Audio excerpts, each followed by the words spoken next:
All right, what's up, Art One? We're going to do our Artist of the Week. This week we're focusing on Nick Cave. We have here another contemporary artist because he's still alive. Yay! Nick Cave does quite a few different forms of art, but what he's most well known for is this kind of art, which is used in performances because it's a sound suit. So it's basically this big kind of costume that people can wear, and when they dance around in it, it makes sounds. They can be quite ornate. He uses lots of different materials when making these. Right here, this one's a little bit more focused on fabrics and embroidery, but he also uses just like crazy materials. You'll see tchotchkes, little like trinkets and ornate things you'd find in like little antique shops and stuff. This one seems to have like glass vases attached to it, and you could probably imagine walking around in these things makes a lot of noise, lots of sounds. So it's appropriately called sound suits. I mean, check this one out. It actually has like globes attached onto it, so they're really whimsical, a lot of fun. Okay, and as you can see, this one is in motion, so you can imagine the sound coming off of the sound suit.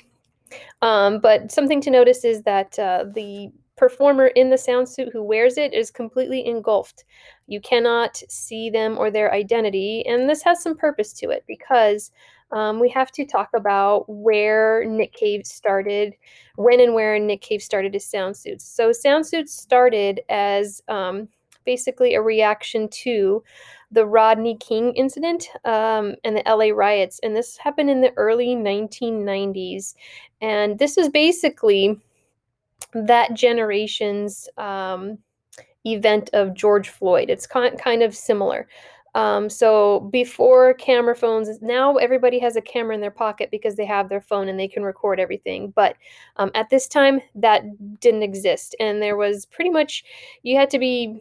It costs a lot of money to have a personal home video recorder to make movies and stuff.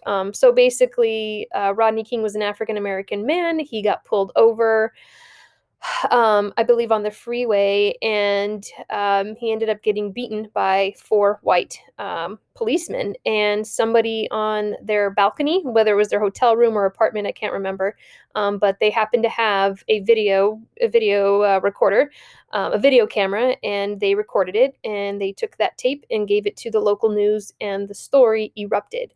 Because obviously, you guys know that police brutality is a major issue, and here we had clear evidence of it happening. So because of this event, it became a worldwide kind of like phenomenon. That's probably not the best.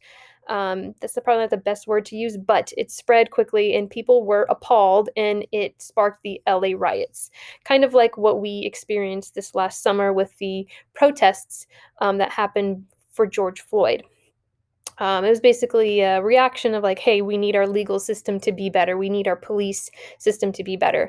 So, but the sound suits are the reaction to kind of like the inspiration of the reaction to that event, because we have costumes and stuff that Nick Cave created that engulf the entire person. So when you're in a costume, kind of like your skin color isn't seen. You're not judged. You're totally engulfed by your costume. You can be whoever. You don't have to be judged.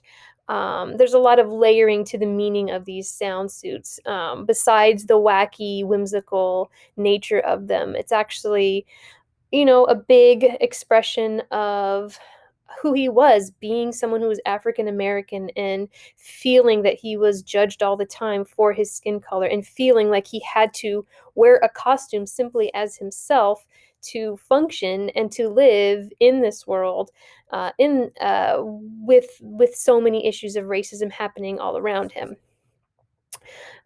So here are our bullet points about Nick Cave.